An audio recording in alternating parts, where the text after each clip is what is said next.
What is going on, everybody? Welcome to a very early live stream. Sorry, just adjusting the camera. So I'm gonna tell you the whole reason for this.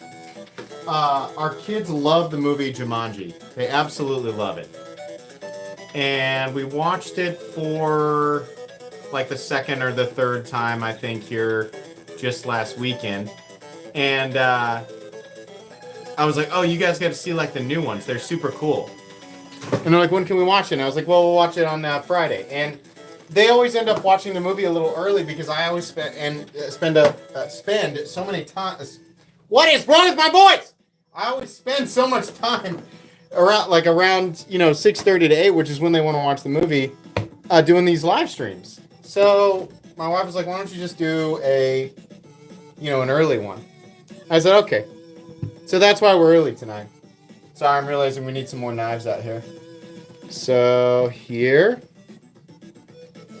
It was an absolute mess getting this all set. I had so much. I have officially shipped Excalibur out to, it'll go to Cole first at Tri-State EDC. It's been shipped. So Cole will get it. After Cole, I'd like it to go to Jared, and then we'll see from there. But that's where you guys are going to see it first. I'm just trying to lay stuff out here. We need a hinder. What should we do? Yeah, okay, that one will work. But where do we put it? That's the question. We put it down here? Yeah, I think so. Okay. All right. Holy moly. Man, I have some awesome stuff to go over with you guys tonight. So much cool stuff. It's fun. I knew this would be an inevitability. No matter how much I talked about, I stressed it. And I appreciate you guys. I've seen all over the internet. When I say all over the internet, I mean like our connected social circle. Whenever somebody brings up my knife and they're like, $400, he's smoking, about like Excalibur, right? I knew that was going to happen. Almost always, somebody comments right underneath it. He said in the video that there's going to be a less expensive version. And then the initial poster's like, oh crap. There goes my potential 4 likes. Well, back to shoveling hay into a bucket. I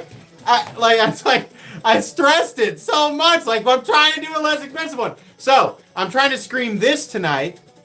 I got confirmation that we are, in fact, doing a budget model as well. Will it release at the same time as the expensive one? Probably not. But it's definitely happening.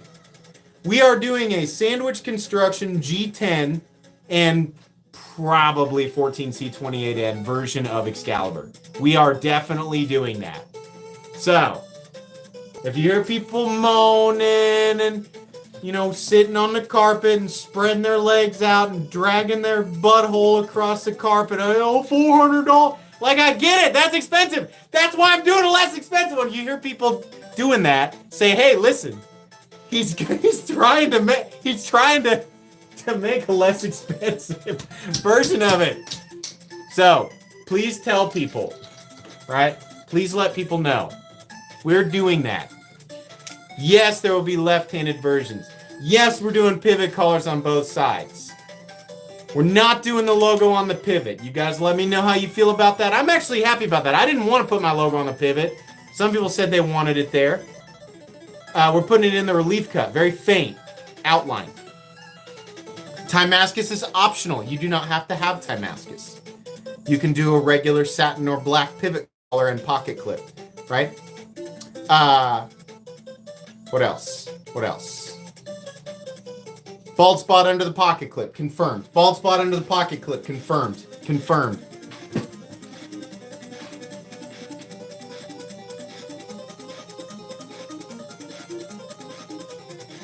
I know, yeah. I know some people really did want the logo on the pivot, but I'm actually with the people who complained about it. Like, when I took that vote, I put a poll up.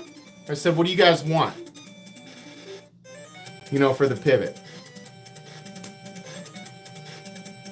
I think it was like the MC logo or the Night Helmet logo. And there were, oh my gosh, there were a ton of you who voted, like legitimately. But also, enough people were in the comments saying, I don't like it on the pivot. And that's how I felt. I was like, I don't like it on the pivot. It takes a while. I don't want the focus on my logo. So I put it in the relief cut. It's very subtle. Oh no, it's a whole collection. I've got 10 knives to give away tonight. They're off camera. The stuff I'm giving away tonight is not on the table. These are just conversation pieces. But the winner tonight will be receiving 10 knives. And yes, there are multiple premium knives in there. Like if you win tonight, you're winning, boy, I don't know, close to $500 worth of pocket knives. Custom thumb studs. So I did notice, and I have to ask Sergio about this, but I did notice that the thumb studs will unscrew. So perhaps there's a way to put your own thumb studs in there. We did also clear a space. That's actually a really interesting thing. I want to expand on that. That's very interesting. Mr. Particular Quadruple Zero, thank you for the 10 memberships. That's very kind. So, the reason I think the custom thumb stud thing is interesting is because, well, crap. No, because they're the stops, dude. They have to be a certain size because they're the stops. I was about to say, that's actually a really fun idea because we cleared a space so that they don't contact the frame in the closed position. We made the internal stop is literally a lump of titanium on the inside of the integral. I requested that because I didn't like the little blemishes it was leaving on the, like the relief cut, or not the relief cut, but the access to the lock bar area. They will leave little marks on the exterior the same way, like up here. It'll be just like the hinder stops, right? They slam into the frame. This is exactly how it's going to look. So that's normal, right? You'll notice it less on the non-DLC versions, but I got my chapstick out. Yeah, I thought, oh, that'd be cool because they can unscrew and they won't contact the frame. So as long as they're the same size or smaller. But if you go smaller, it won't lock up correctly. So no custom thumb studs for now. This design will evolve. Okay. You want a user hinder? Go to DLT Trading right now and pick up a freaking hollow ground XM24. There's Harpoon, maybe it's just Harpoon Eclipses. They got 3-inch XMs there. They still have some auto Eclipses left at DLT Trading. Use my link so I can get a commission. Sorry. Weird cough today. It's not a Nirvana, it's a Python. Oh my gosh, today was such a mess. I printed out, you guys are going to laugh, when Cole gets my knife, I printed out these it's going to look like somebody who's experiencing mental turmoil. Printed out essentially this, and I did it in paint in a panic. I took a bunch of images of like 3D renderings and like added text and like drew little arrows, and I was like, this is how the external stop is going to look. Like I just drew all that in there. And my printer was running out of ink, so I had to go back with a pen and draw lines in on some of the rendered images. So stupid. But I had to get this out to Cole. So every single content creator who gets my knife is going to get this slapped together paint image of it. Well, whatever. I want you guys to see it. And I want people to understand. It's really important that people understand that left and right-handed versions of the knife will be available, because that's another complaint. People are like, oh, Mr. Support the lefty communities releasing a right-handed knife. No. You watch the video with your hands over your ears. You clam of a person. I said left-handed. There's going to be left-handed versions. We're going to do dedicated. Not only do I support the left-handed community, I'm trying to make left-hand specific knives. That's what we're trying to do. I mean, I'm not doing. Kuhn was doing it, but like that was a big deal. So yeah, lefty versions definitely. Bald spot definitely. We're doing that stuff.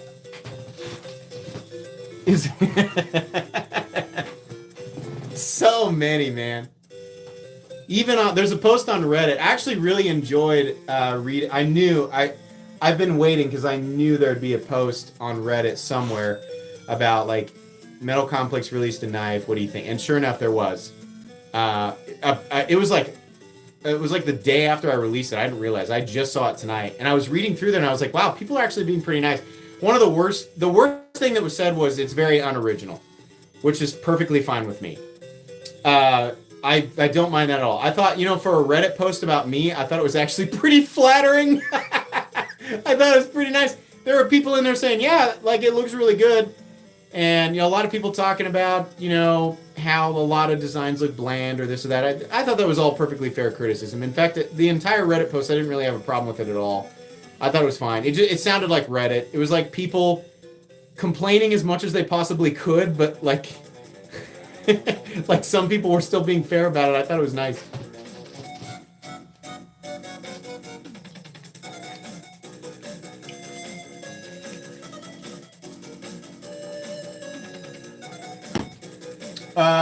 Can everybody hear me okay? Oh, you guys are joking around? You guys are clamming up on me, huh?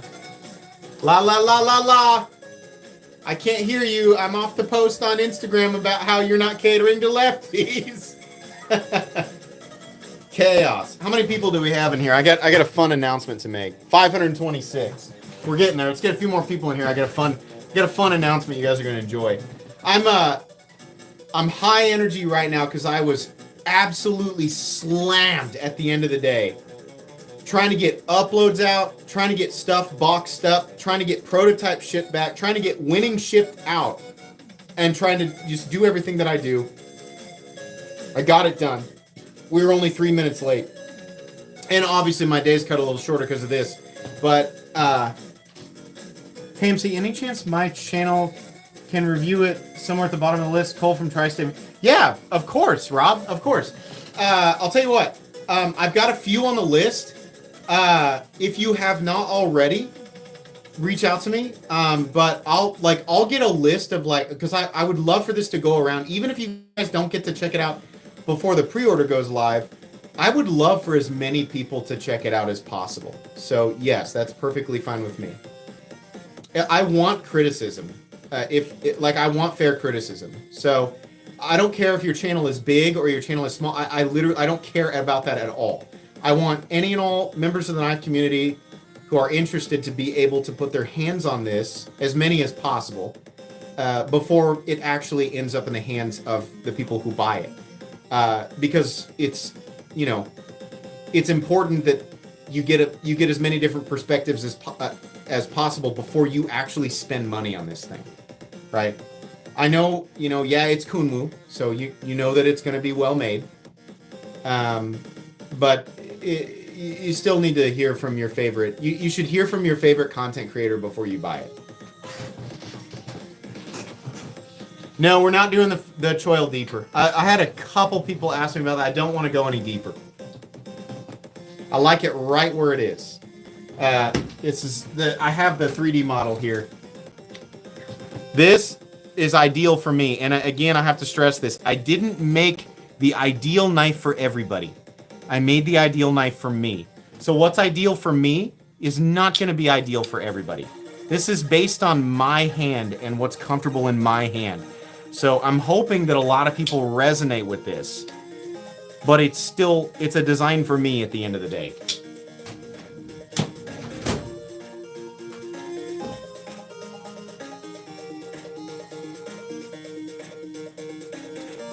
What do we got in here now? I got a fun announcement. 623. That's a lot of people. Let's go ahead and talk about this. So, a lot of you, I would venture to guess a ton of you, remember very fondly, an event on YouTube that was a big. It was loved by many. Do knives lose value? Oh man, that is a loaded question. Some knives become dramatically more expensive. This guy, for example. This guy has likely increased so much in value I don't even want to talk about it.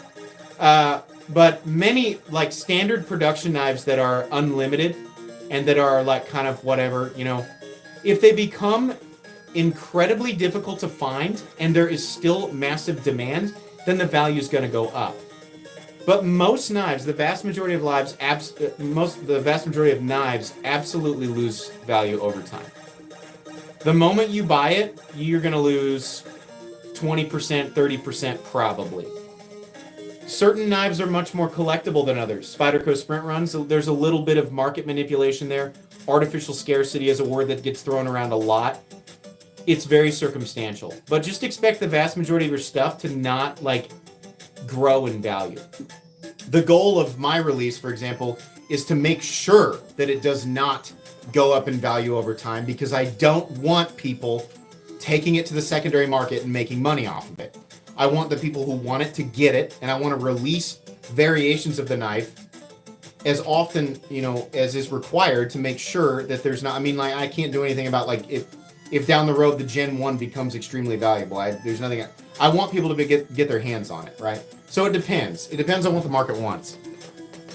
But anyways, you guys might remember very fondly an event that occurred online on YouTube by a current beloved knife content creator. The event is called Terrible Knives Live. Type 1, if you remember fondly, as I do. The event known as Terrible Knives Live. Please, I'd like to know. Yes, I know. You all know that. That was Nick Shabazz's absolutely golden child. That was arguably the most fun event, in my opinion. I had more fun watching Nick open up the most disastrous gas station knives and just judging the absolute crap out of them. I love that. So, now, you guys know Nick is super busy. His career has made him very busy, and that is what has slowed him down on YouTube. And that's very understandable. He still touches on the things that he really wants to talk about, and I think he still absolutely creates excellent content. But he's had to slow down. I messaged him and I said, it's perfectly okay if you don't want me to do this, but I loved watching you do Terrible Knives Live. Would you consider loaning the idea to me, not giving it to me, not making it a permanent part? Would you consider letting me do that, not necessarily even permanently? And he said, well, first he said, I'm flattered that you even asked my permission. He said, you can technically do whatever you want. But I told him, and I'm not trying to get a thumbs up from you guys, but I felt like that was his baby. Like, that was a Nick Shabazz thing. So of course I'm going to ask permission. And he said, let me give this some thought. And he messaged me back and he said, yeah, you know what? I think that's perfectly fine. And he said, I'm actually going to start you off with a care package of knives that he apparently personally hates very much. So, at some point in the very near future, occasionally, we will do a Nick Shabazz approved Metal Complex Terrible Knives Live. And I think we can potentially open this up for submissions from the community so that we can get some current absolute abominations to the knife community sent, and I will judge the absolute shit out of them live for your entertainment before we give knives away. Part of the reason, no, listen, we're not doing like actual knife enthusiast knives. We are specifically doing bottom of the barrel crap. We're not judging like stuff from Benchmade that's overpriced. No. Terrible Knives Not Live was always about knives that there was no care whatsoever. These were junk brands. They were junk products. They are marketed towards people who have no idea what they're looking at. We're going to be judging specifically low quality crap. That's the whole idea. And I thought that was such a great idea, a fun idea to revive this in true Nick Shabazz style. But it's very important to me that you guys understood that Nick has approved this. I'm not trying to steal the idea. It's more of a collaboration. So, God tier frost cutlery shit. Exactly. Exactly. Yeah, let me do Nick's care package first, and then I'll find a way to open this up for submissions. But the idea is like, I love that you guys want to come and hang out and wait for the giveaways, but I've noticed, of course, there's a huge population drop-off as soon as I give the knives away. And that's no fault to the people who come in here. You know, there's a chunk of you who come in here just to talk with me and talk knives, but there's a bunch of people who just sit. And they're like, I don't care what this guy is saying. I don't care, like, this isn't entertaining to me. I just want to see if I won. That's fair, because I don't appeal to everybody. But if I could bring a little bit more entertainment to the people who are just sitting here and waiting, just a little bit, I think it would be really fun. I want to give you guys more to do than to just hear me yak on about whatever's popping into my head, right? I think it'd be really fun. So I'm trying to gift. This is a me and Nick gift to you guys. We're gonna try to bring this back and make it really fun.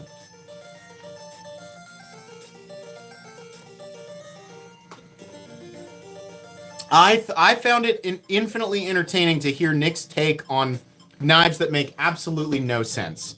I personally sent him a golden wrench knife. It was a part knife, part wrench, and it was gold for some reason. And I remember that years ago, before my channel was anything, less than 100 subs. I sent that in, and I got so much joy out of seeing that horrible piece of crap on his live stream. Oh, the TSA live, like the stuff confiscated from TSA. That was the best one, man. I'm pretty sure that live stream to this day has over 100,000 views.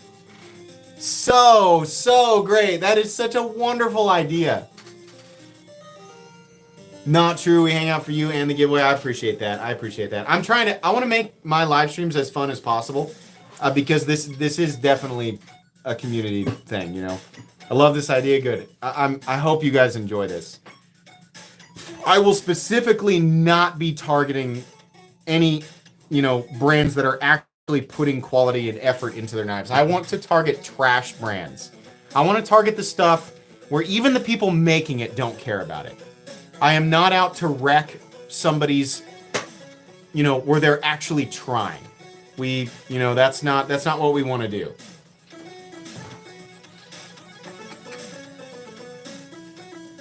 M-Tech is a perfect brand. Pretty much anything from M-Tech is not going to be good, right? No. See, that's the thing. I want you guys to not put the Buck 110, no. We're not talking about knives I don't like. We're talking about knife brands that are universal trash. Not subjective, I don't like it, but it's iconic. We're not doing that. Like, for example, I'm not going to put the Opinel on Terrible Knives Live and trash it. Because it actually is, if you pay attention to my content, it actually is a great knife, considering how much it costs. I just don't personally like it. The Opinel is obviously a knife that was carefully designed and intentionally designed. It's still a good tool. We're going to be reviewing crap and calling it crap and laughing about it together. Goku, thanks for your donation. So for Bad Knives Live, you could literally... anything made by James. Oh. Yeah, we're gonna launch, but I'm still watching. Probably can't stay for the whole thing tomorrow. It's also my birthday. Woo! Hey, congratulations, and congratulations on being born and celebrating that. However many times you're celebrating that, but yeah, that's okay. Thank you, Goku. I appreciate that. Yeah. So those of you mentioning like M-Tech and Frost Cutlery and stuff like that, yeah. Literally knives that you would find at the gas station, literally, or like, your absolute junk Amazon brands. If you type in tactical pocket knife on Amazon, chances are you're gonna hit 95% the target for what I'm looking for. EvaTech Shadow Ranger, I've never even heard of that, and it sounds perfect. Yeah, we want to specifically look at that stuff. And now, unfortunately, I think the negative side of this is that we're going to get a lot of content creators trying to copy and do the same thing. And I want to be very, very clear. Very clear. Nick Shabazz was the first to do this. Nick Shabazz is what made it special. Nick Shabazz is what made it iconic. As far as I'm concerned, even though he technically cannot own this idea, Nick Shabazz started this. So I'll be making sure everybody knows that at the same time. If I start doing this, inevitably we're gonna get some copycats. I would prefer that people would ask Nick, but I know that people won't do that. We no longer live in a YouTube knife world where people, respect those types of original ideas. And that was absolutely an original idea by Nick Shabazz. Reviewing a crap knife on its own is not, but Nick Shabazz just like going live and like dumping a bunch of crap all over the table and just as a community all together just like laughing at all of the silly stuff that's out there like that. Yeah, that's a very specific thing.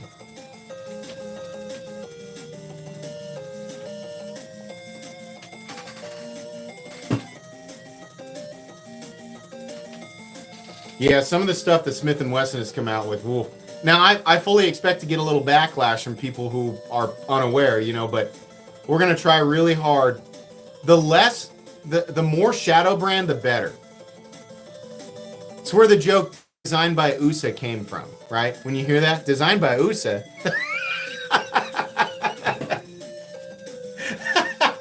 USA's out there designing tons of knives. I love that joke, man. I love that. I don't want all of these great lines and these great, that was such a special time when he was doing that. I can't let that fall by the wayside. That's very important. I want to keep that alive. Poopy got his knife. Poopy got it. I mean, his uncle got it. Poopy doesn't live in the USA. But his uncle got it. His uncle's going to get it to Poopy one way or another, all right?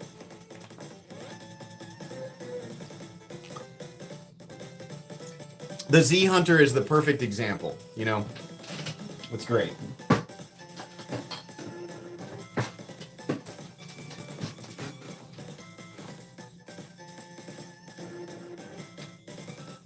Nick Shabazz walked so MC can run. There's never been a truer statement. I admit 100% that Nick Shabazz absolutely paved a runway for not just me, but hundreds of content creators. You have no idea. Nick Shabazz, was that. I mean, and he admits himself his content was based on some of his own personal favorite reviewers. But Nick Shabazz, I feel like, was the one that made what I do. He made it possible for people like me to do this full time. People have got to understand that. That's very true. Goku, thank you very much for your donation. Again, you're being super kind, man. Oh, also I see there's somewhat popular knife brand that is called Excalibur. Oh, yeah, the Piranha Excalibur. People pointed that out to me right away. Yeah. I mean, here's the other thing. Try to name a knife. Try to name a knife in 2024. Try. It's been called that. Piranha didn't say, hey, you have to ask us permission because we own the rights to the word Excalibur. They don't. I knew that I was, hey, guess what? Gerber's got a knife called the Excalibur. I actually own it. It's buried back there. They're not the only, this is not the only Excalibur. I just was like, yeah, that's what I want to call it. I wasn't like, what's a word that's never been used? I was shocked that more companies had not used it, given the fact that it represents a legendary blade. But I wasn't calling my knife the Excalibur thinking nobody's ever called it this. It's like, if you had a Rolodex, an infinite Rolodex, and you just put nouns in there, push the button, let it roll, whatever word pops up, betcha there's a knife named after it.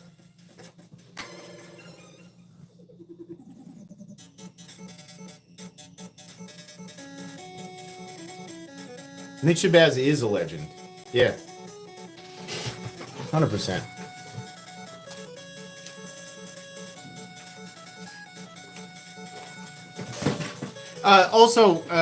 If we do Terrible Knives live, you guys have to understand it's not like being claimed as like a new he's not like transferring ownership of the idea to me.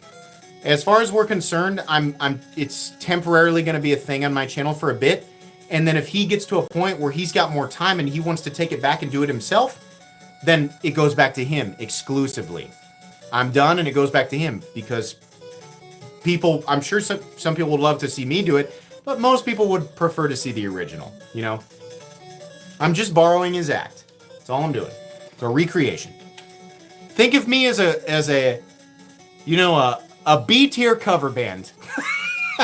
Just a B tier Kiss cover band.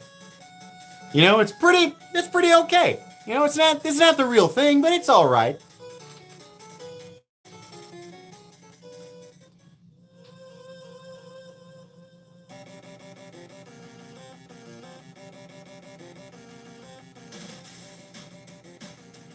Welcome to Nights Around, Chris Little George and Patrick Livingood.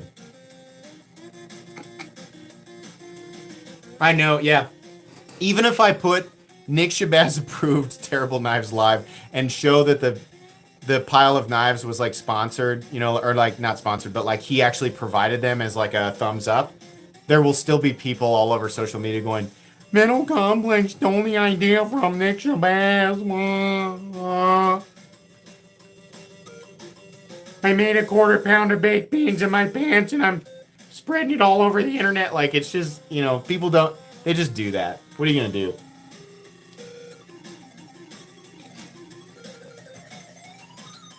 It's the internet. If the most people ever get upset with me is, you know, so far the biggest complaints about me anywhere are he doesn't do any testing. He argues with people in the comments. His design is unoriginal. Sometimes he messes up facts in reviews. I mean, that's pretty much it. Like, yeah, that's all true. Like, if those are the biggest controversies in my entire career as a YouTuber, I'm actually pretty okay with that.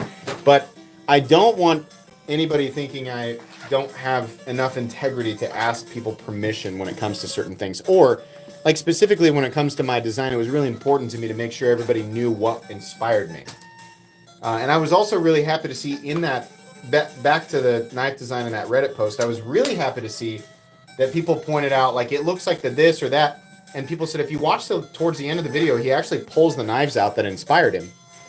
And I love that people actually watched and paid attention. That made me feel really good. I was like, that, man, I appreciate that. Like, that's why it's in there.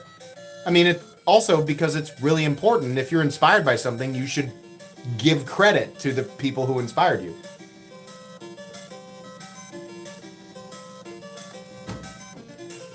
What do I think of CRKT? I think CRKT has probably, in terms of knife companies that people don't always have the biggest opinion of, Columbia River Knife and Tool probably has the most potential of any loved company out there. Because make no mistake, CRKT is extremely loved, and they are a very successful company.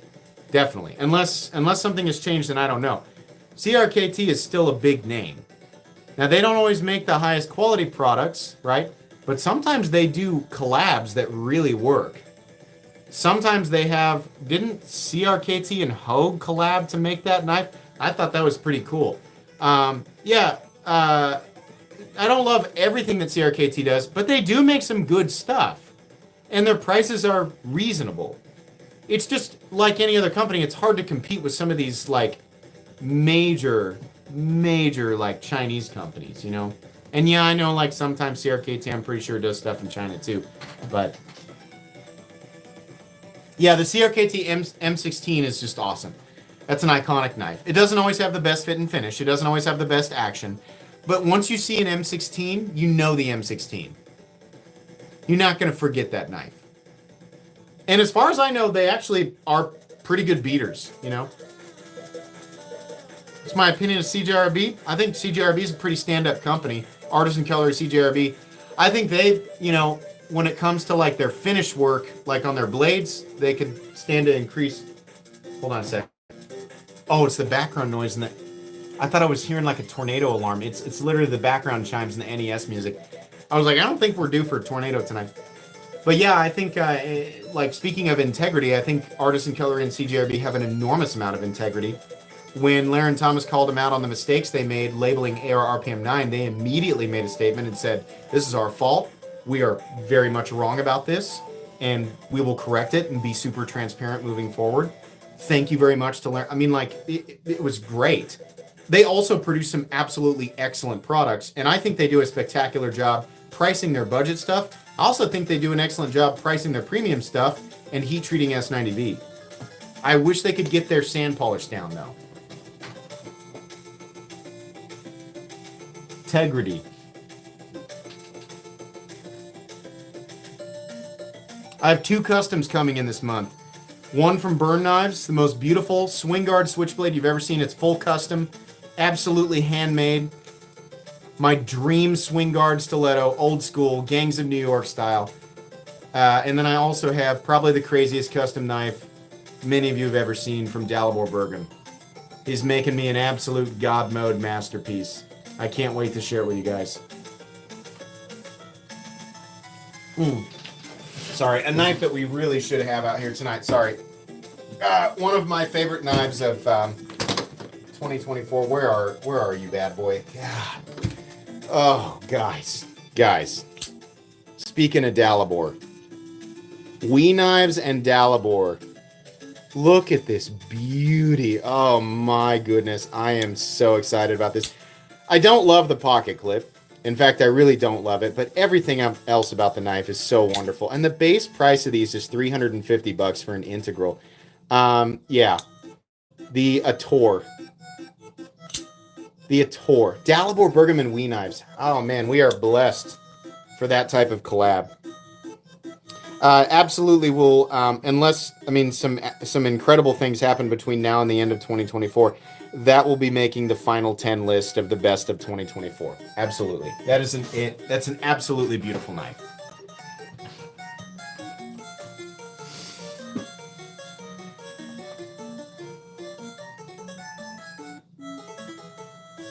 It's all right. Appearance, I mean, like somebody said that's ugly. I'm sorry. I mean, like that's all subjective.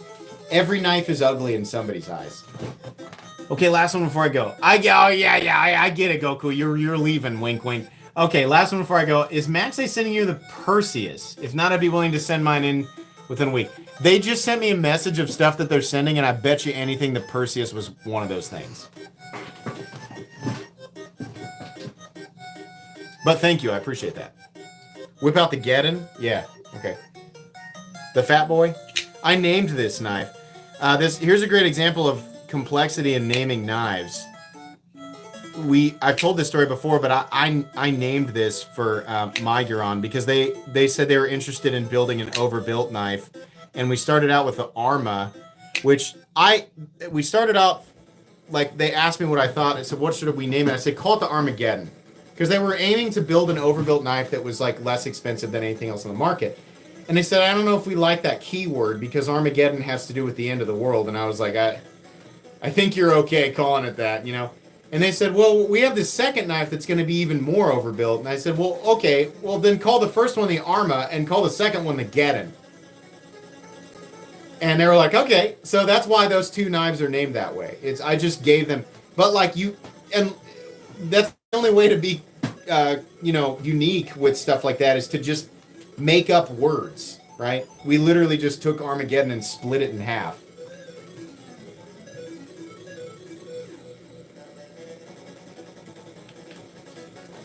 That's why, moving forward, I've talked about this with Sergio, that I've got different knife designs that I'd love to bring to the knife world at some point, but we're going to get really weird with the knives, and it'll probably be inside jokes. Like, I love the idea, which, by the way, to the few of you who are interested in an absolutely extreme version of Excalibur, like, let's say you want a full Timascus frame and you want a mirror, not a satin finished DLC, let's say you want a mirror polished DLC blade.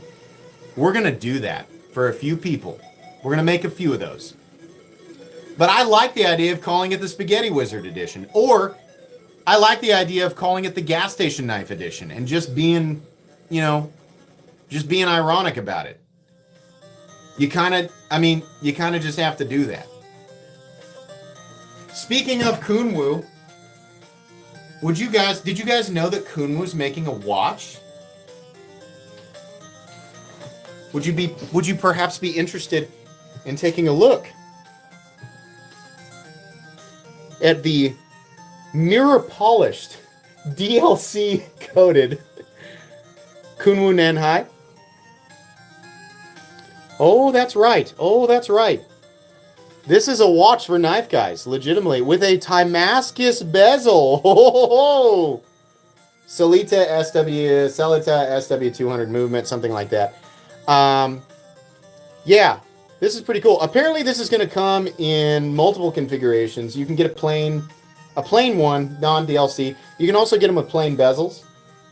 You can get a plain one with a Timascus bezel. You can get the mirror polished DLC and the Timascus bezel, or you can get a mirror polished DLC with a mirror polished DLC bezel as well. I'm pretty sure, unless I was looking at the card incorrectly. I figured that this would be easily over $1,000, and he said no, it was a passion project. There's a Kickstarter for it. You guys should check it out for sure. I believe you can actually use the link in my description for Kunwu knives and find that. But he said that the price, like for this right here, is $700, which I think is right around $700, which I think is more than fair. I think this is an absolutely gorgeous watch. I love it. It's automatic. Depth's just about 700 feet. So I think was that 200 meters or so? Something like that. Yeah, 700. I was like, that's great. This clearly, it's a watch made by a knife guy who is also into watches. So I've been wearing this thing pretty much nonstop. I love it. Think it has to be automatic for knife guys? Yeah, personally, I am much more interested in automatic watches. It's not titanium. It's steel. 316 stainless with the DLC coating, but also, because Sergio is smart, built-in diver's extension. So if your wrist swells like mine, easy. I mod all of my Seikos with this anyway. I go to strap code and I get it. Milled clasp. Everything you'd want except for screw down links. But super cool, man. Like, not common to get a DLC watch. Definitely not common to get a Timascus bezel. They do exist. There are watches out there that exist like that. There are even watches out there that have the whole case is Timascus. But I just thought, man, that's so beautiful. It's so cool, man.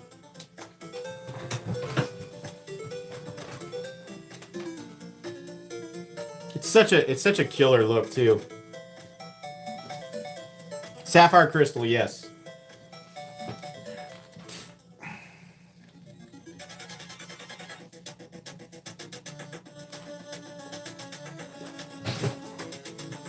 Thousand people. I'll repeat the message very quickly.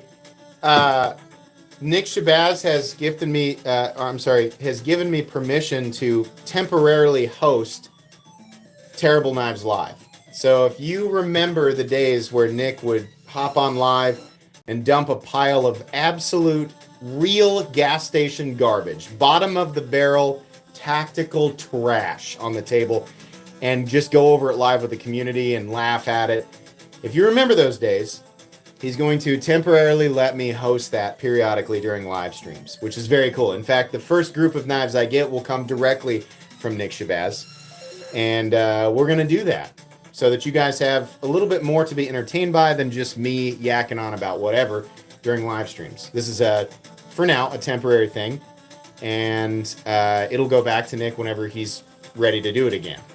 But if you're just joining, this is the announcement for this evening, is that we'll start to see that at some point in the near future here on the Metal Complex YouTube channel.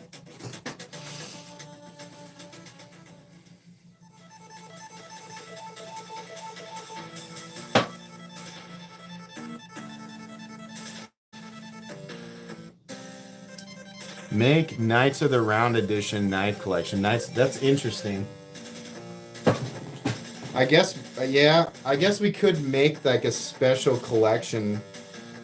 You know, I know, like, and this is the thing people are going to call me out on. They're like, his whole idea was to make his design not one that people could manipulate the value on the secondary. I mean, if we do special limited versions of Excalibur, well, of course those are going to be limited. Of course. you cannot please everyone, and no matter what I do, people are going to be critical of it, you know? So we're trying to cater to as many people as possible, but it probably would be a good idea to name the specific collector versions of the knife like a certain thing. Knights of the Round Edition or whatever. You know, you could do that. I don't know. I still like the idea of naming like the most spectacular versions of my design, like the gas station collection.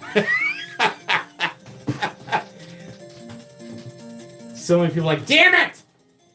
I was gonna say it looks like a gas station. He literally called it the gas station. Ah! My infinite wit kerfuddled a roadblock.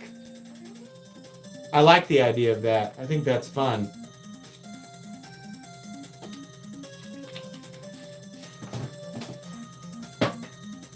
Where's the Dark Horse tucked away? I actually am about to buy my 6th Pelican case because I have filled all of them. All 5 of my Pelican cases, the 80 slot, the 340 slots, and the fat case are full. I'm using the original slide-out case to add knives to now, and I am in desperate need probably of another 80 slot case from Nowpack, which will cost me about $400.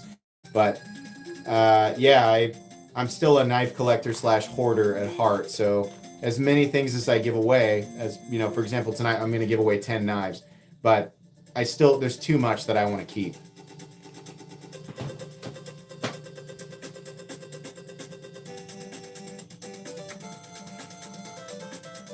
Shout out to Weldon Carey, Titanium, Justin, Bladewalker. Oh, there's 3 different people. Weldon Carey, Titanium, Justin, and Bladewalker. Yes. Oh, let's talk about this real quick. Hold on, let me make a tactical change here to the pinned comment. We'll go back to that. Oh, you know what? Let's go ahead and plug Patreon. Have you ever wondered, what does a guy like Metal Complex do on Patreon? Well, I'll tell you. Once a week Patreon exclusive content. Once a month Patreon exclusive giveaways. Actually, the most recent giveaway I'll share with you guys. Where'd you go there, fella? Yeah, there it is. Okay. So the knife we drew for today on Patreon was actually a real spicy boy. This was Patreon exclusive access to that giveaway. Tonight's giveaway is open to everybody, but the knife we drew for tonight on the Patreon exclusive was the Olone Goat Axle V2. This particular one, for some reason I couldn't get that flip. There we go. The Olone Goat V2 was given away on Patreon tonight. And we do those types of giveaways once a month. So that's part of what I do on Patreon. There's also private Patreon chat, buy, sell, trade. You also get exclusive access to my Discord. That's also where I privately sell stuff from my personal collection at absolutely massive discounts. That must be expensive, Metal Complex. Nope, you can join for $1 a month and gain access to all of it. You can join for much more if you want to. I mean, I'm happy to take $50 a month from you if you want to join that tier, but honestly, I would recommend the inexpensive tier, $1 a month. You can join my Patreon and gain access to all of that immediately by clicking on the link right at the top of chat if you want to. The rest of my content will always be free, and I will never lock my standard giveaways behind Patreon. But patrons, given the fact that they built a huge part of this channel, absolutely get their own giveaways and knife sales. There's actually a gigantic pile of knives that will be sold on Patreon very soon. I think I have about 40 knives that will go up probably about half price. Usually what I do with a lot of that stuff is I say, what's like the street price? What does it go for on Blade HQ? And then I just cut it in half. So it's a good way to get half price on a lot of stuff that you might be interested in buying anyway. But here in a sec, I'm going to talk about something else. I'm going to change the link because it's very good and I know you guys will enjoy it. That OTF on the right looks sick. Yeah, you know what that is? That's the Blade HQ exclusive edition of the Livewire in Ultim. The Livewire in PP Ultim. What's the joke here? What's the joke, guys? Do you guys remember the Ren and Stimpy episode? Don't whiz on the electric fence. They said, no, we're gonna pee on it. We're gonna pee on the Livewire. That's what I don't know if that was intentional, but that's definitely what, I mean, like, that's what I see. It's actually really cool. Huge fan. I just wanted to make the joke first before anybody else did.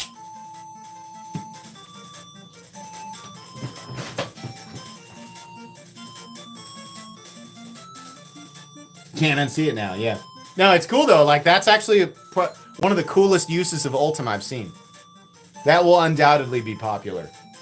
Very classy use of Ultim. I'm a big fan of it.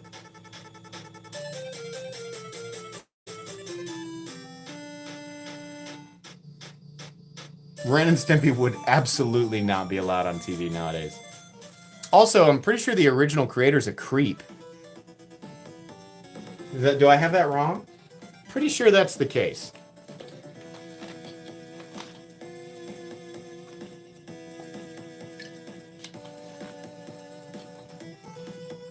Livewire versus Neptune? Well, the Neptune's a way better value. I don't think we will see competition for the Neptune in a long time. Honestly, I think Maxace may have screwed themselves by releasing that. $108 for that thing? That's obviously the most superior OTF dollar for dollar on the market by about $100. That thing is ridiculous. There is absolutely nothing that stacks up to the Neptune anywhere close. That thing is a superpower that came out of nowhere. That thing is awesome. The only downside to the Neptune is it's a little hard to fire, but I mean, what a superior design.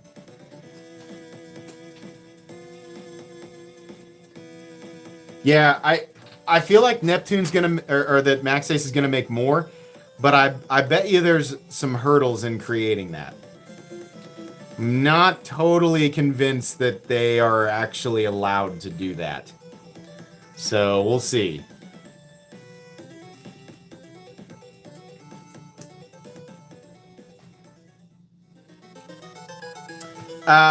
Okay, let's post the other link here because I got to talk about this. Oops. Bless it.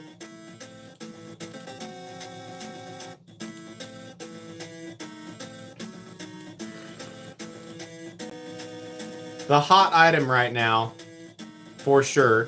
Did I spell it right? Yep. Okay. Oh, no. What happened? Oh, no. No, Irish Southpaw, I did not mean to hide you. Unhide. There we go. I'm so sorry. The chat was too quick. Gosh. Let me make sure. Yeah, he's not hidden anymore. Irish Southpaw was not meant to be hidden. I am very sorry about that. You popped up right after the link. I'm sorry. The chat was scrolling. That was my fault.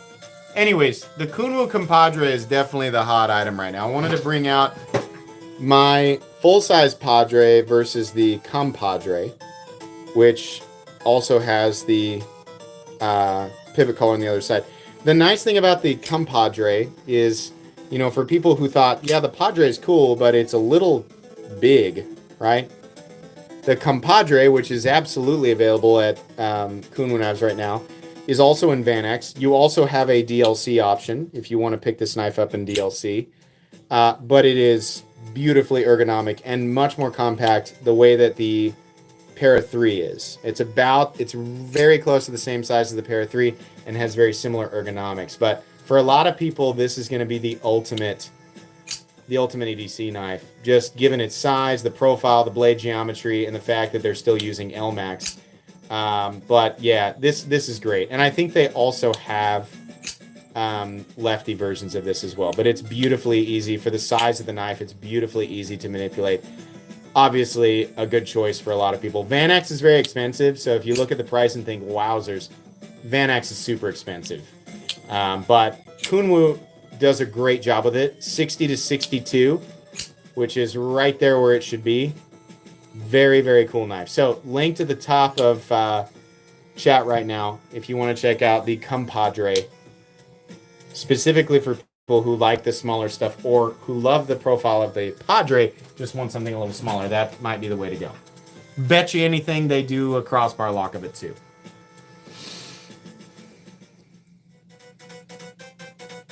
LMAX used to be more expensive than Damage Steel. I mean, the pricing for that, it really depends on how difficult, how costly it is to manufacture, and also the demand for it. But no more is that the case. Kunmu Primo is live on the crew site too. All right. 5:50. Guys, I gotta run to the bathroom. Be right back. Bathroom time.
All right.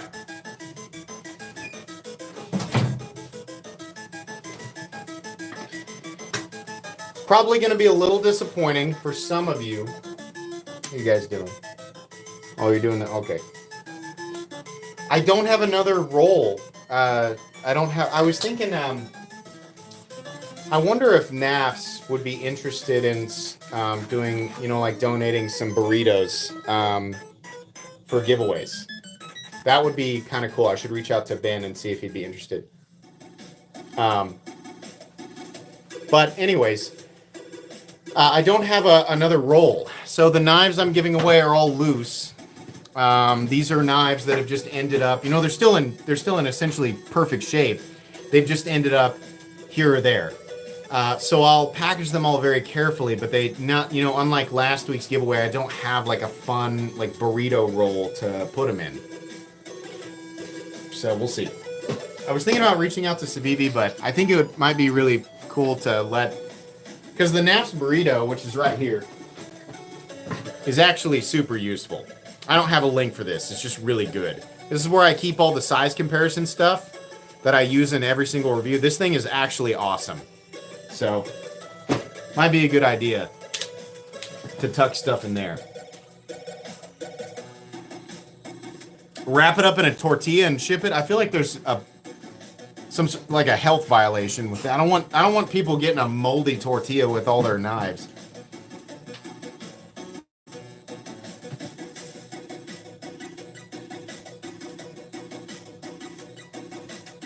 What are the numbers for?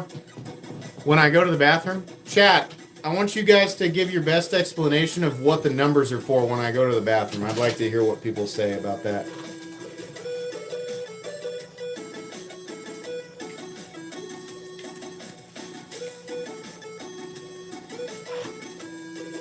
$10 knives for one winner. I'm giving away. I got to get rid of some of this stuff that I've got lying around. You see why that's a bad question?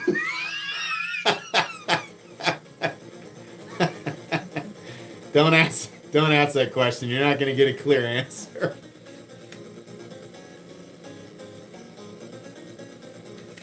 Ask a million people, get a million different answers. They started doing that like when did you guys start doing that? 2 or 3 years ago? I don't know. I mean, it's just a way for people to fill up chat while I'm gone.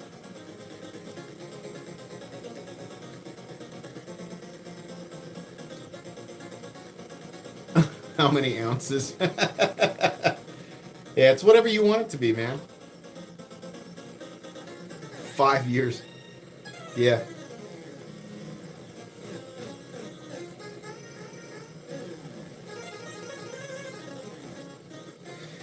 Let's see. Oh, we got to talk about this. All right. So this was the surprise, like, obsession of the week. You guys know I unbox knives every day. Probably an average of 10 new knives come in to my possession every week. And there's always at least one that really, really gets me. This is the Production Berg Blades Tick. The reason I love this so much is because it's very similar to the Iron Wolf. They have the Iron Pup, which was too small for me. But this is an 8-inch version of what is very similar to the Iron Wolf. So it's a full-size knife, but it has contoured titanium scales, a beautiful carbon fiber inlay on this version. They also will have a shiny DLC version. Has a beautiful fuller in the blade that can absolutely be utilized for the full forward, like reverse flick. Low profile flipper tab, making it really nice to choke up on. Functional jipping and S90V. Oh boy, I am a huge fan of the Berg Blades Tick. It is awesome. I'm a huge fan of the Iron Wolf, and that's why I love this thing so much. Man, what an awesome knife. Really, really cool. Check that one out. Put my Patreon link. Whoops. So many things I could accidentally link. Nothing inappropriate. It's just funny. The amount of random stuff that I could accidentally link with all these templates.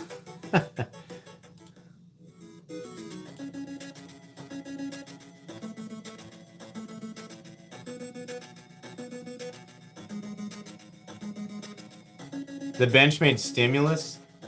I don't know. That sounds like keyword manipulation to me. Which Benchmade would not be the first company guilty of that.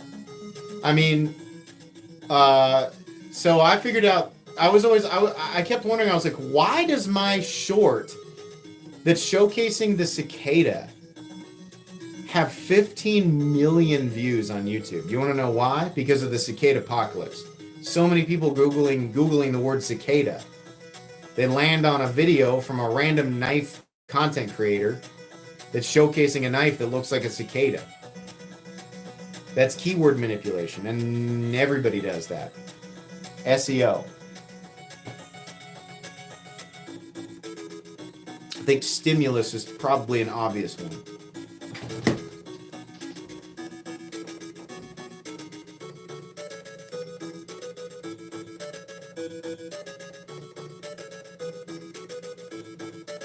The hardest trade-off? I guess I want some elaboration on that. M. Hammond, like, give me an example of what you're talking about. That I feel like that's probably a really interesting question, but I want some more context there, and then I will answer it. MC, what would the knife? Coleslaw look like? I don't know, man. A coleslaw knife? I don't know. Hold on, let me find that guy.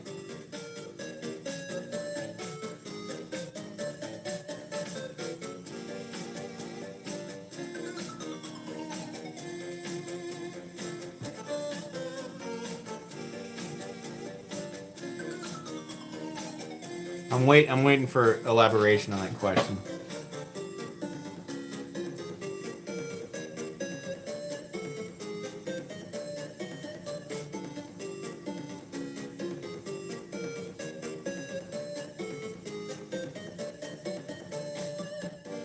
Okay, here we go. You say you don't really like frame locks, for example, so you must have had a reason for choosing that. Yes, that's a great question. So the frame lock was actually Plan C. Plan A, going pee on electric fence, wash your hands. Plan A was actually the same or very similar lock to what the Benchmade Anthem used, and this would have been my way to cater to both left and right-handed people, and offering a position for the clip to be mounted for lefties. But I like the Anthem crossbar lock because it did not utilize omega springs; it utilized a coil spring. And I had never seen that in anything else other than the Anthem, and the Anthem was an integral, so I thought this is a home run idea. The problem is that specific lock has a patent that is separate, apparently, from the standard crossbar lock, which we all know the patent has ended on. So we could not use that. Now, Plan B was a compression lock. And I had tossed the idea around with Sergio. I said, what if we did a titanium compression lock with a steel lock bar insert? Nobody's ever done that before. And it would also be the first compression lock in an integral. So we could do two cool things at once. Just trying to make it interesting for the enthusiasts. That's still a possibility. The problem is it requires a lot of testing because Kunwu has never done a compression lock. We can't just like willy-nilly release a compression lock. You know, it's not like all of the secret sauce was included in a blueprint from Spyderco once the patent ended. So you got to be real careful about that. What Kunwu does really well is a frame lock. So at the end of the day, what's really important to me is that people get a dependable and functional locking system that they are familiar with. So while I don't absolutely love the idea of the frame lock being on my ultimate design, it wasn't the worst idea, and it was a great way to launch the product initially. In the future, will there be different locks? Yeah, ideally. But that was definitely the biggest trade-off. It's not that I hate the frame lock, it's that I found while gripping a frame lock really hard, you mash the lock into the tang.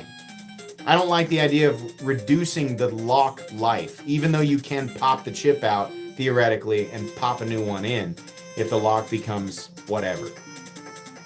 But, yeah, that's the idea there.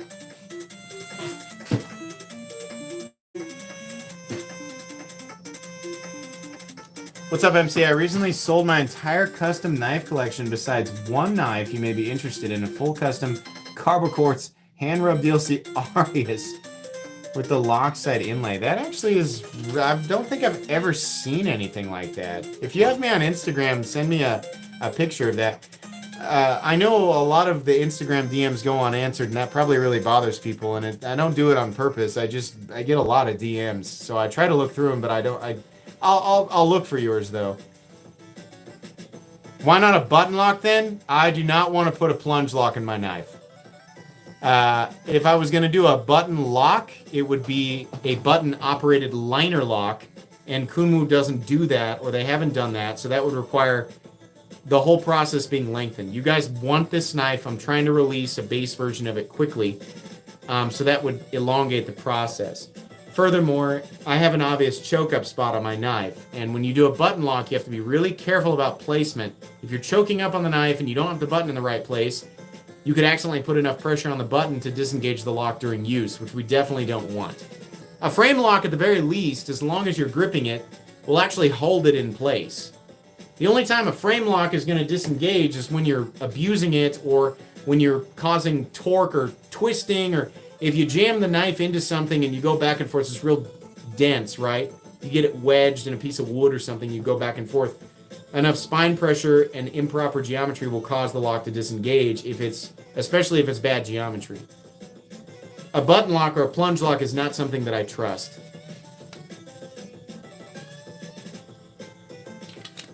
I don't like the idea of the disengagement for the lock being on that part of the frame.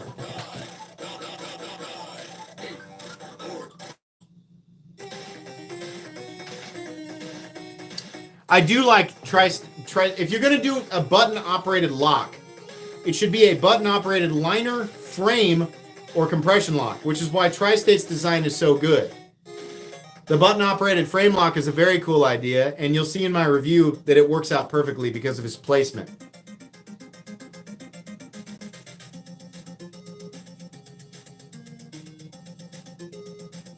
The best version of a button-operated compression lock is in the Vosteed Raccoon, which is, in my opinion, the very best sub-$75 knife that exists right now. This is a spectacular knife at, what is it, 65 bucks? Good lord. The Vosteed Raccoon, they essentially have the crown. The only thing that's better for this at under 100 is the Civivi Vision FG. I mean, it's 79, and the only reason I say that is because it's a super lock, and it's operational with the spine. So it's truly ambidextrous with the symmetrical clip and lefty mounting position. But under 75, which on this channel is true budget, Vosteed Raccoon button operated, they call it a top liner lock. That's the one, guys. Legendary. You finally bought a Vision today. You'll love it. You'll love it. Batoning a folder is stupid. I agree. I agree. I get people arguing with me about that all the time. It's circumstantial, and if that's all you have and you get and your life depends on it, I'm like, yeah, okay, well, how often does that happen? Like, most of the time, if you are in a situation where you think I might need to do this, in the wildest of scenarios, you probably have a fixed blade. I don't like the idea of batoning with any folding knife, and the only thing that I'm ever going to say will probably hold up is something from Cold Steel. The Triad Lock. Like, if you have to question it, then buy a Triad Lock. There you go. You're done. Don't baton with your folding knives. But there was a video of the Benchmade bug out, and it survived the baton. But, how? When are you going to be in that scenario? Like, how? Like, to what population is this beneficial information for? I'm not a professional of anything, and I would label that as stupid beyond stupid. It's not a rational argument for me. Use a fixed blade.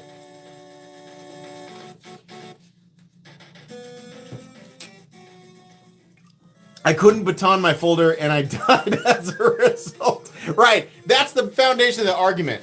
What if you only had a folder and if you couldn't baton with it, you died? Is that the foundation of the argument? Baton with your folder, you're dead, bro. What's it gonna be? What? What? No! That's ridiculous! Come on!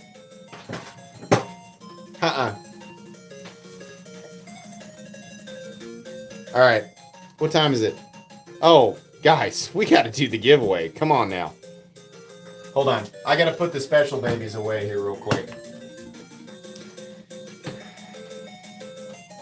As is customary, we do have to talk about, in the sense of like the ultimate pocket knife in my collection, Excalibur, and one that is much more worthy of that title.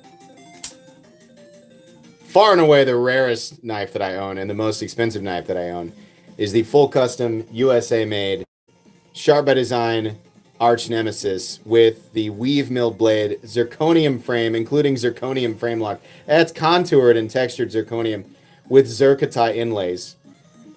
I'm very lucky to have been in the position to buy this knife. Don't ask me what it's worth. Don't ask me what I paid. Don't ask. A lot and a lot. But yeah, very rare. Only 4 exist with the milled blade. And according to Brian Nadeau, never again will he do milled blades like this. So this was the last one made, according to the lore. And he only planned to make 3. And this one he made by special request, and then he said, I'm done. So that's the way that goes. Don't ask. I'm never going to tell you. I don't want prices on secondary. I saw a plain Jane Arch Nemesis on eBay the other day for 10 grand. That's why I'm never going to say. Because I don't want people saying, the price went up because Metal Complex said he paid big. Like, no. I'm going to put that on the people on the second. No blame on me. I'm not going to help benefit people on the secondary market. Flip their knives for outrageous prices.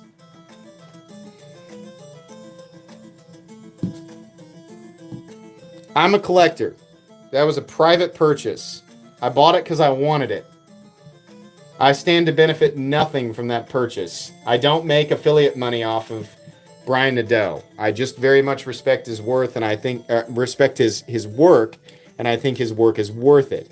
He did not benefit from my secondary market purchase, but if I get an opportunity in the future, I will absolutely buy another Arch Nemesis from him. I also don't want to put him in a position to try, I don't want to pressure him into selling me one outside of the massive line that is obviously, there's got to be a huge line. Like I don't want to message Brandon and be like, hey, can you make me another Arch Nemesis? Like, there's got to be tons of people waiting. That guy's got to be overwhelmed with requests for the Arch Nemesis. It's one of the most legendary knives in our part of the community. So I don't want to have a hand in any of that. Okay, so what are we giving away tonight? So it's a huge mess of stuff, and actually, you guys are going to have to help me identify certain things because I can't remember all of the names. So, hold on.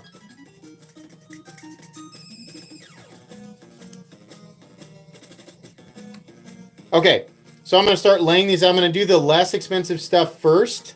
First off, we have a very interesting version. Oh yeah, by the way, if you haven't entered yet, you got to do this. Just typing in chat, it's not going to do it. Also, like, there's only 508 likes. There's 1,500 of you, and come on. Come on, guys. Can you help me out a little bit? 1,000 likes would be really cool. But it's cool. If you don't want to, that's fine. I mean, you know, whatever you want to do.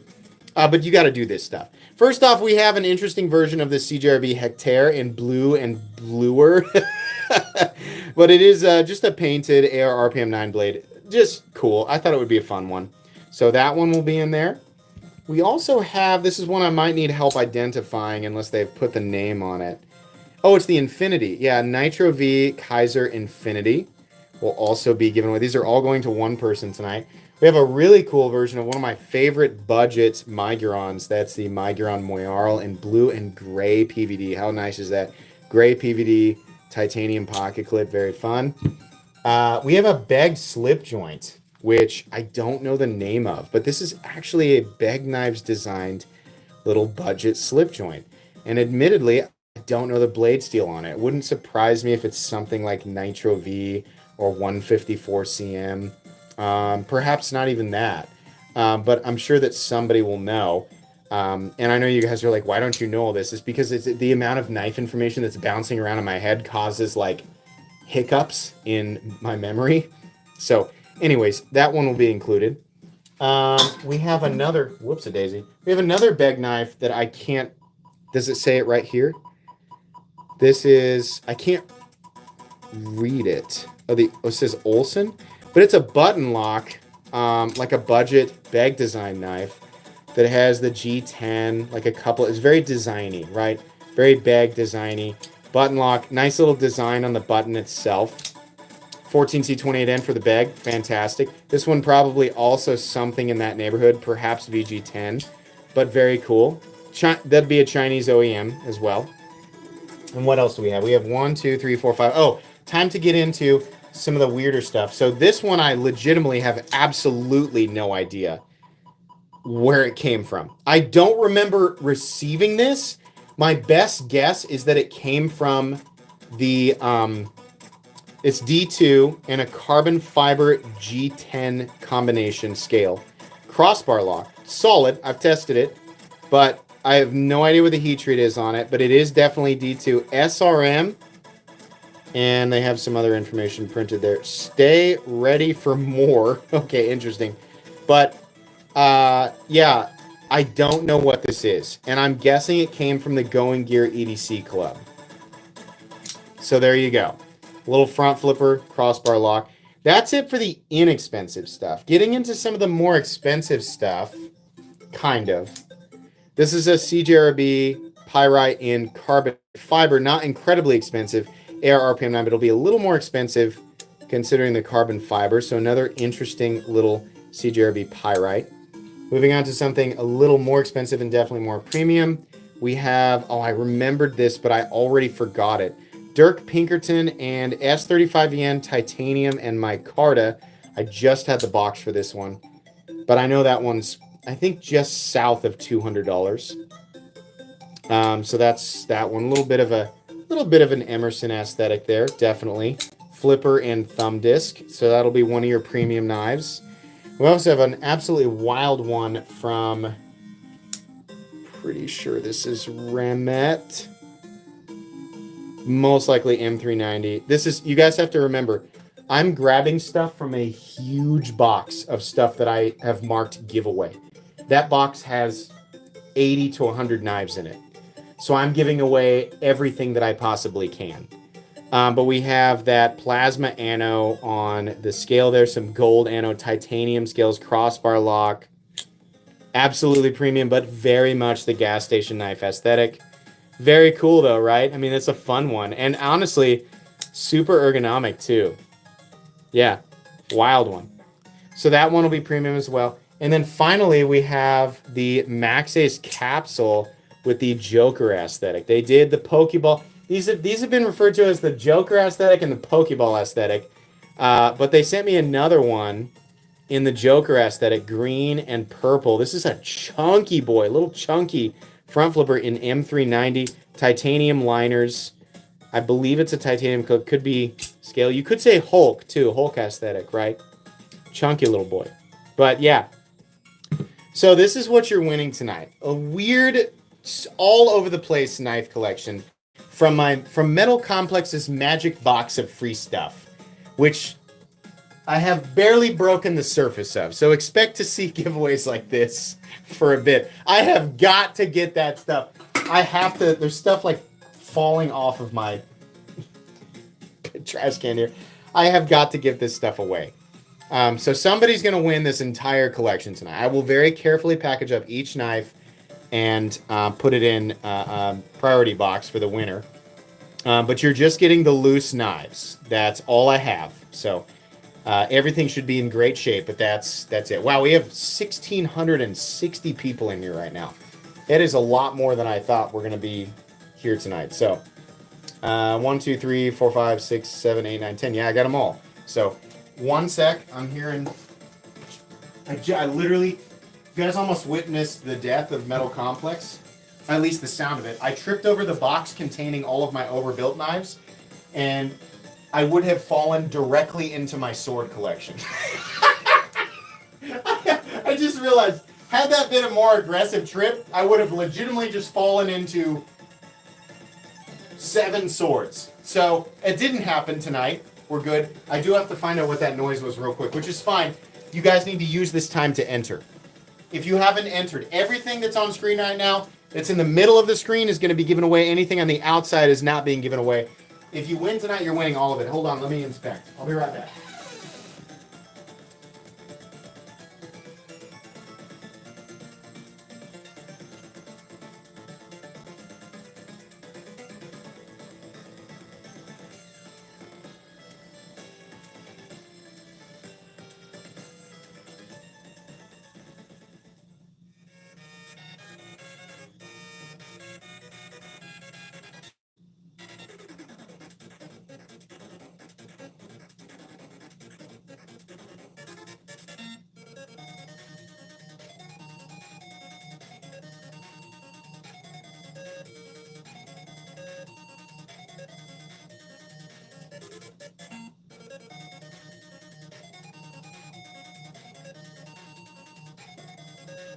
All right, well, I don't know. I know everybody's over at Grandma's tonight, so when I hear by myself and I hear a noise, it's most likely the dogs bumping up against the side of the house because they saw a squirrel or a bird or something. But, all right. iPad is at 100% tonight. Look at that. 100%. I was ready to go. All right, give me a sec here. We'll get this loaded up. We're about to draw.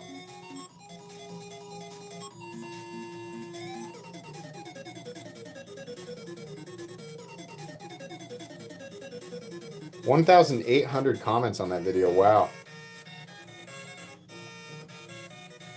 All right.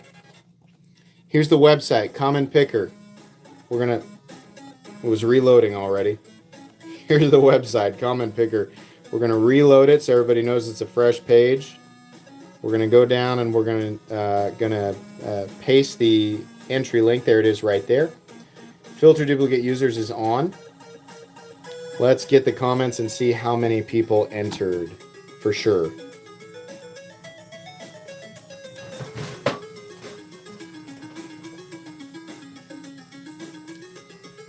We'll go back to the random drawing system, but I really need to get this stuff given away. I've amassed an unintentional collection of stuff that needs to be given away. So we're gonna do these like major collection giveaways for a while until I've come down to a reasonable amount of giveaway knives here in the office, if you could call it that. It's much more of a dungeon.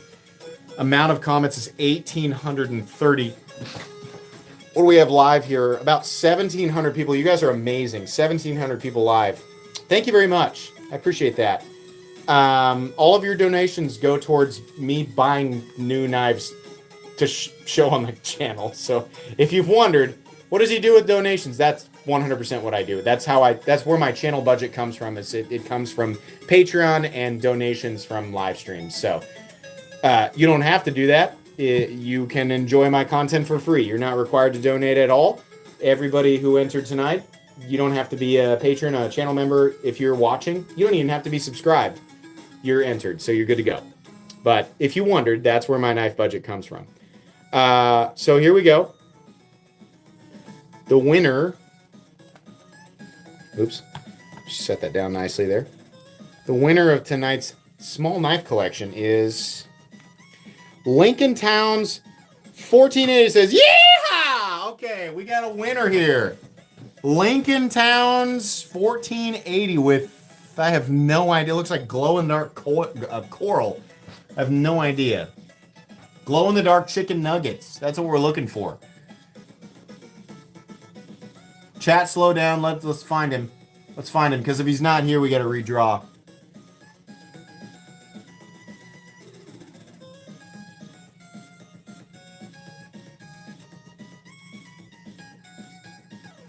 There it is. He says it's viral. Oh, so it must be a disease of some sort. Lincoln Towns is right there in chat. Awesome. Good deal. We found you. We found you.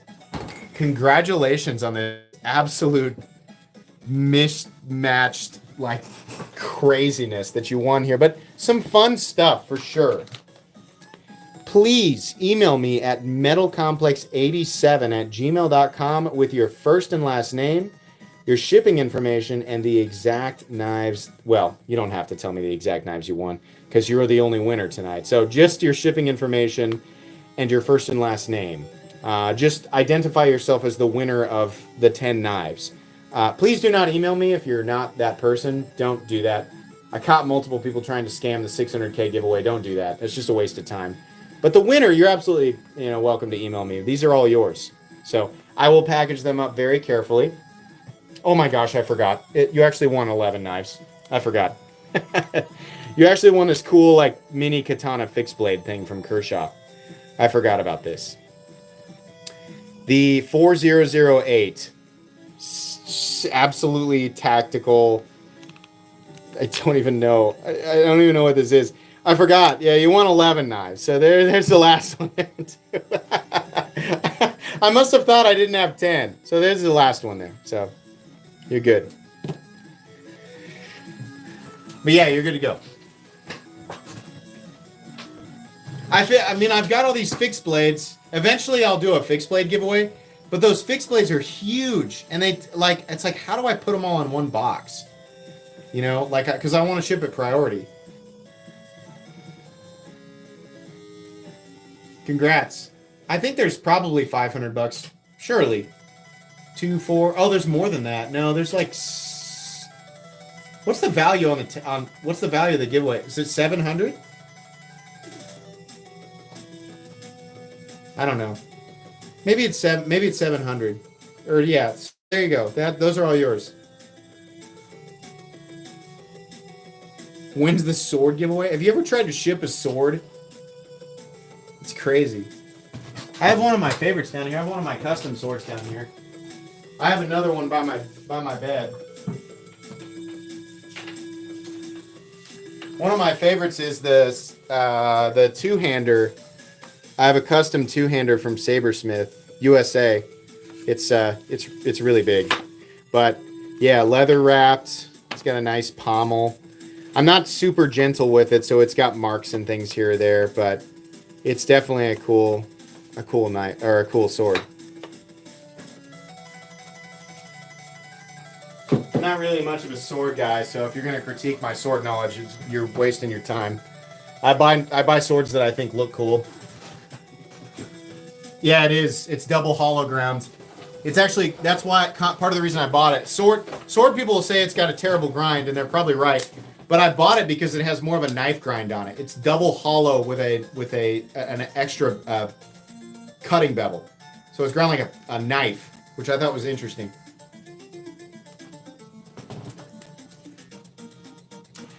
The hand and a half from Sabersmith, I think I paid $700 for. I have two of them. Have you guys seen my bronze sword? I have a bronze one with black and green leather.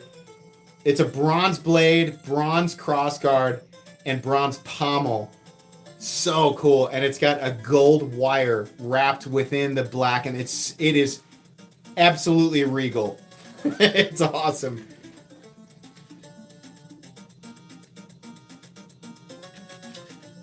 Do you want to see that one? I can get it. It's all the way upstairs, but if you want to see it, I'll go get it. I mean, it's just hangout time right now. I'm not giving anything else away. If you guys are interested in seeing it, I'll go get it. Yeah, okay. All right, I'll go get it. It's my favorite sword. I'll be right back.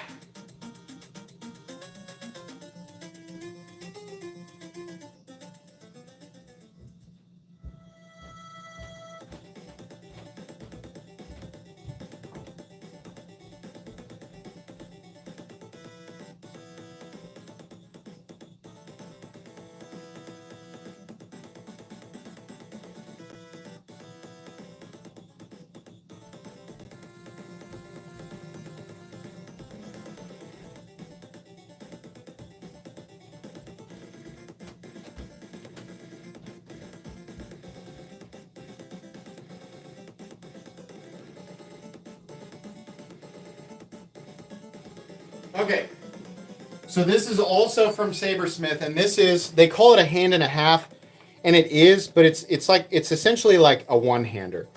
So here's the handle and the pommel, which I think is really cool. But this is all like a heat finish, right? This one's got a buckle on it. What do we think of that, huh? A little bit of just marks from the sheath, but no scratches or anything. Literally just marks from oil or the sheath or whatever. But I do very much love that one. That is just a really good looking blade. I love it, man. I had to go for this one.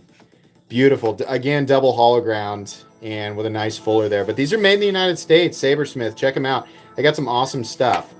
Definitely ready to be used. Not a joke, not decorative. These are full tang, and definitely they are. I guess sword people describe these as modern contemporary and not period accurate. So you need to understand that you're not buying, because this does not have a taper towards the tip as a period accurate sword would. They're plenty durable and plenty usable, but they're not necessarily balanced like period accurate or anything like that. They're more so just, if you like the modern fantasy look, which is what I like, they're definitely made well. It's a gas station, so no, it's super expensive. They're definitely all handmade.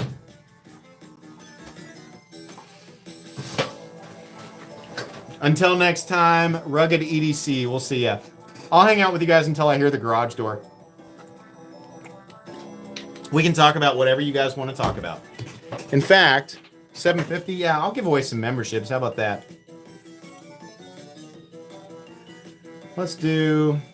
I'll give away 20. We'll give away 20 memberships from me tonight.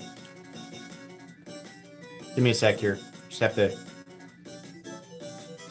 allow Google to charge me to send you memberships that I will definitely profit from, but also I'm essentially just paying Google, right, is what I'm doing.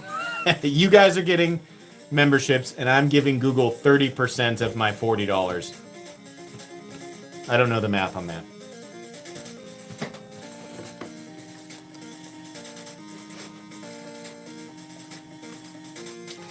Your 7-year-old FaceTimes his cousins to show off his foam swords. That's awesome. I love foam swords, and I periodically buy them for my kids.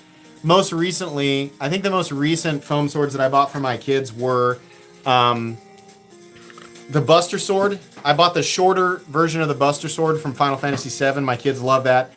And I also bought a foam Frostmourne, like the Lich King's Frostmourne. My kids play with those all the time.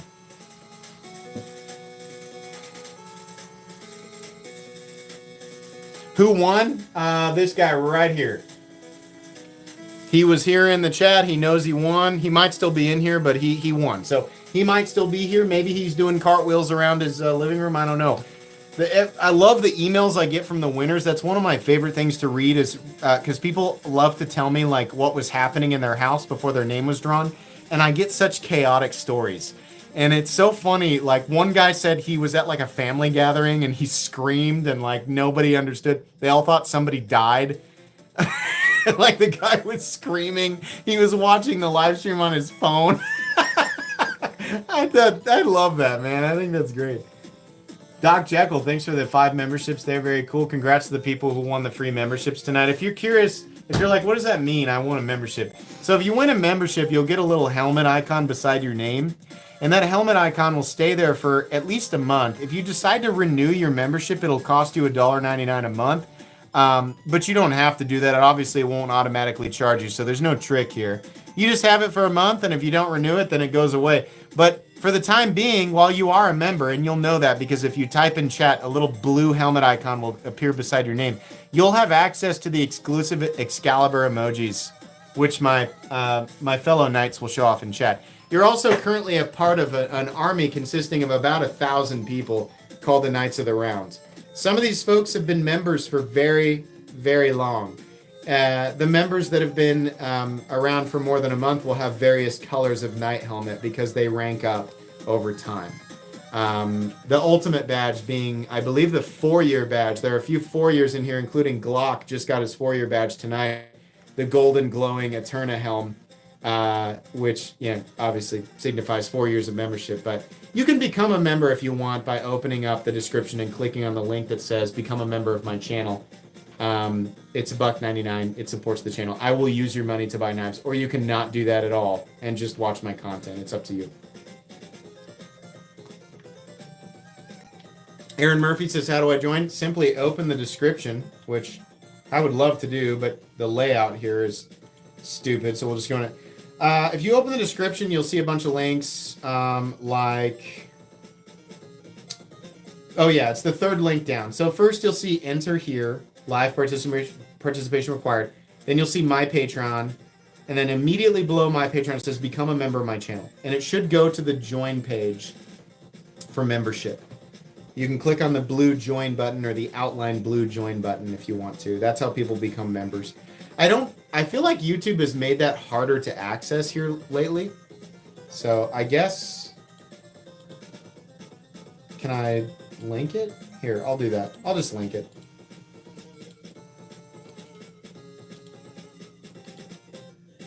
So I put it in chat. If you want to become a member, I'll pin it at the top of chat there.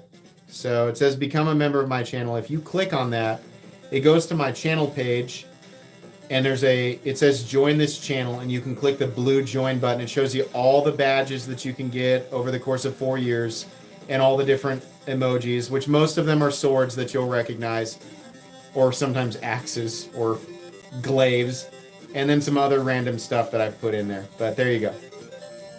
Thank you. We got some people. David K, welcome. And Josh Schlegel, welcome to Knights of the Round. I appreciate it. Do you have to be a streamer to get a knife design made? No. But it is a little more tricky than you might guess. You need to reach out to a major OEM. So like We Knives or Bestech Knives or Riot Knives or whoever, and you'll have to, they're gonna expect an investment from you. So you're gonna pay to have them make you a knife, and then if the knife sells very well, obviously there's markup in it. They have to have enough room to make money. They expect you to purchase essentially a minimum number of knives. You'll have to market it yourself. It helps to be a content creator because you have a massive, ideally you'd have a massive audience of people, but they expect you to pay in a certain amount where, they can at the very least profit just from having it made. But there's got to be markup for them, and then enough markup for you to make money, and then you have to be able to market it to enough people that they'll actually buy it. Anybody can do it, but you need to you You got to have a battle plan. Having a big audience is definitely a big part of it.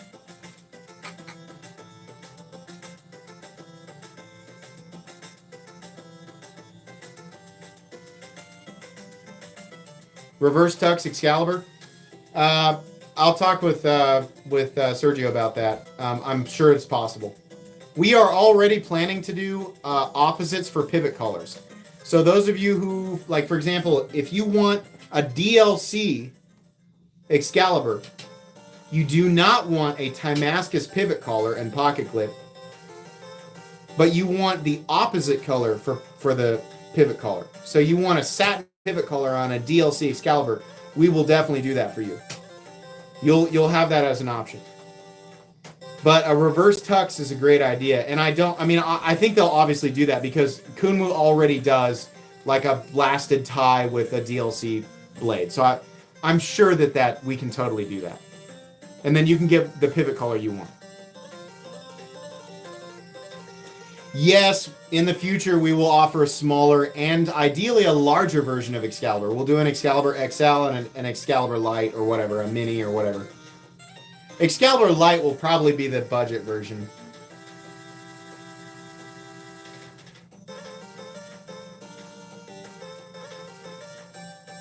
Purple with a DLC?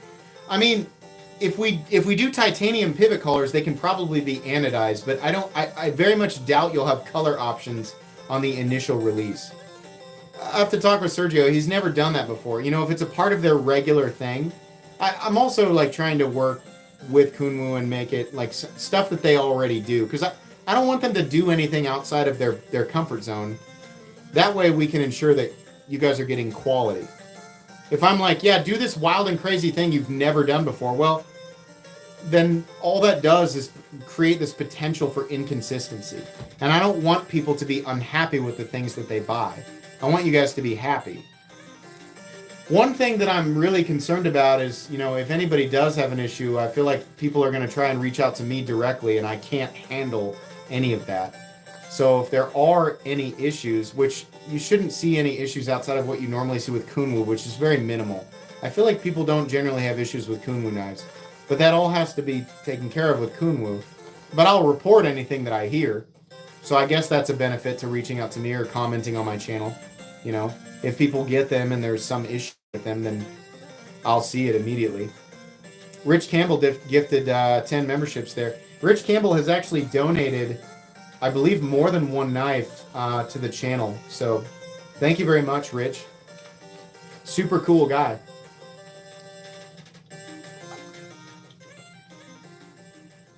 From one dick to another. Rich, you ever get people calling you Dick?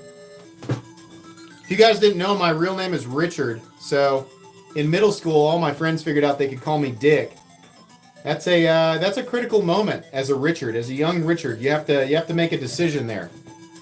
Are you gonna fight it, or are you gonna accept it? And I'll tell you what the answer is. The answer is you accept it. You say, yeah, you call me Dick. Tell your friends. That's my name. Don't forget it. That's how you handle that.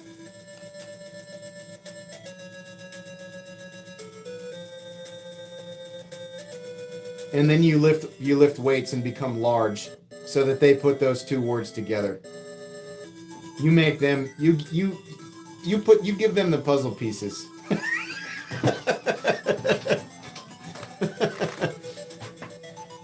That was legitimately my nickname in high school, and that is about as douchey story as you could possibly hear. But that was legitimately my nickname.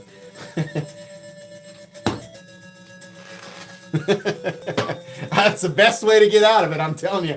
It was a strategized process, but it did work out. The reality of that situation, I'm not going to comment on, but, you know.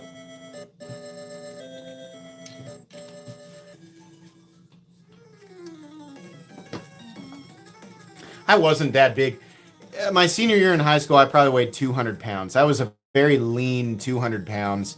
But I wrestled 215 and I weighed 200 and I had a great six pack. So I mean, I'm not going to toot my own horn, but I was a specimen at 200 pounds. But large for a high school kid.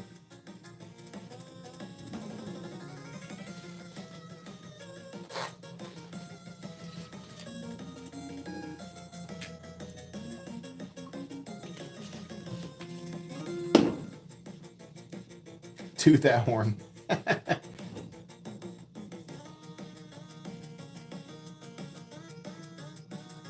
Omega Seamaster 300. My Omega Seamaster now belongs to one of my patrons who bought it for substantially less. That's a great example of the stuff that I sell on Patreon. So to fund my custom knives, I had to sell some things, and my Seamaster I bought for $4,790, I'm pretty sure. I sold that with very little wear time. I took a big loss on it, but on Patreon, that's what you do. I sold it on Patreon for $2,800, and it went to somebody in the Army. I know he was military, but he sent me a picture of him wearing it.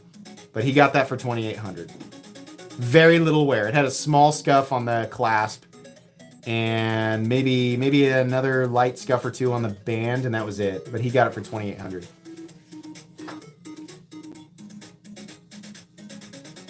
GMT recommendations for under 500. Seiko makes a pretty good dual directional bezel GMT. The Seiko GMT I think is pretty awesome. I should have grabbed that when I went up there. I have the Blueberry Seiko GMT, and I love that. That was a recommendation from Levon from the Knife Nuts podcast, and I love that watch. That's a wear it wherever, like don't worry about it too much kind of watch. Really a big fan of that one.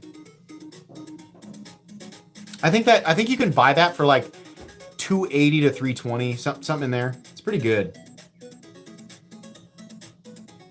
Mirror Polish DLC Damacor. So Sergio has expressed interest in using Damasteel, but I don't know if the process of DLC coating Damasteel. I only have one knife, and DLC Damasteel is from Herman, so I imagine it's not super simple, but doing a mirror polish DLC is definitely something Kunmu can do. They have a pinned image on their Instagram of them, or a pinned reel of them doing it perfectly. So they can definitely do a mirror polish DLC. And he's apparently interested in working with Damasteel, so we may see that. I don't know. There may be a Damasteel Excalibur. I'm not sure. Are these live streams always at the same time? No. Actually, tonight's live stream, Diamond Creep, tonight's live stream was early. The majority of my live streams are Friday evenings at 6:30 p.m. Central Standard Time. A lot of people say, oh, it's CDT. Well, they're the same time. If you look them up, they're the same. But most of the time, they're 6:30. Tonight was early because I have a movie obligation with my children, which we're going to watch the newer Jumanji, which I really want to watch with my kids because they're a big fan of the original. But every now and then they're on Saturdays. Sometimes they're on Sundays. But one thing's for sure, I will always give away knives. I have a lot of knives, and I want you to have them. So, legitimately, that's the biggest motivation for doing the live streams is I want to give you guys knives. I was sad to arrive 5:30 and miss the drawing. 5:30 your time. Yeah, sorry, Doc. Tonight's was a weird one. Sorry about that. Spartan RZ's your grail? That's a great grail. It's a great knife. I love mine. Pretty sure Rich was the person who donated that one because I said I wanted a DLC version and he just gave me his, which is really cool. I love that knife. Take him to see Deadpool. The kids they think Deadpool and Wolverine look so cool, and I have to explain to them every time that that's not a movie for kids. And my son is always confused and disappointed. He's like, "What do you mean it's not for kids? It's clearly a superhero movie. Like, why can't I see it?" And I'm like, "Well, you can't see it, man. You gotta wait a bit." The metal TikTok plate? Kingsford made that for me. Kingsford Knives made the metal TikTok plate. Definitely the cool, like that thing is awesome. I have a bunch, like, let's see here. I have Instagram cards and some other things that are also metal. Darn it, there's a rubber band attached to that one. So here's all the previous some titanium ones. This one was made by, I don't know, maybe Flightanium. I want to say it was a Chinese company that made me a bunch of anodized Instagram cards at one point, and I always appreciate it. I'm like, people want me to throw the leather, man. Nothing slaps like the leather. So that was Lance. No, it was Lancelot Leatherworks made me this one, and the other one, and this thing slaps, man. Like that's why I use it, because it makes that cool noise. And then the TikTok one was made by Kingsford. The coin. Where's the coin? Oh, crap. Well, there's a cool coin somewhere. I'm glad you guys can't see the outer barriers because it's a mess in here. All right. It's almost 2 hours. Guys, ladies, gentlemen, people from all walks of life, thank you so much for joining me tonight. This was fun. Congratulations to the winner. Thanks to my patrons for supporting me. Thanks to my channel members. Thanks to everybody who watches my channel, my subscribers, and the people who aren't subscribed. Thanks to the people who absolutely hate me for one reason or another. That's fine, too. I appreciate all of you. My love goes out to you one way or another. Even if you reject it, here it comes. Here's all my love. Just, I'm forcing it into your life, and there's nothing you can do about it. Thank you so much for being a part of this channel in one way or another. I hope you all have an excellent rest of your Friday evening and an excellent rest of your weekend. Bye.